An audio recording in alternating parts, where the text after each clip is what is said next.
সামান্য উপকরণ দিয়ে আজ তোমাদের আমি চিকেন বলস করা দেখাবো, যেটা ছোট থেকে বড় বয়স্ক সবাই ইজিলি খেতে পারবে। তাহলে চলো আজ এই নতুন রেসিপিটা আবার শুরু করা যাক।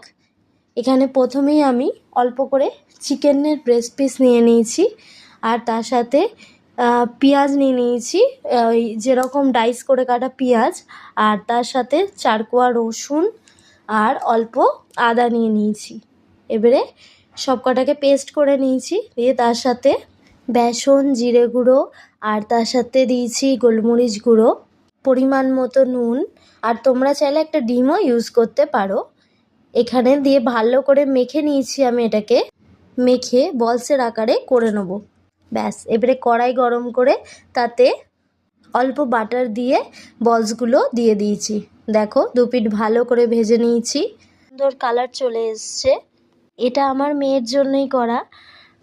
দেখো আমাদের চিকেন বলস তৈরি। আর তাছাড়া এই গরম গরম চিকেন বলস থাকলে বর্ষার সন্ধেটা পুরো জমে যাবে। আর এই চিকেন বলসের আরেকটা নতুন রেসিপি আসতে চলেছে, তো দেখতে হলে তাড়াতাড়ি চ্যানেলটাকে ফলো করে নিও।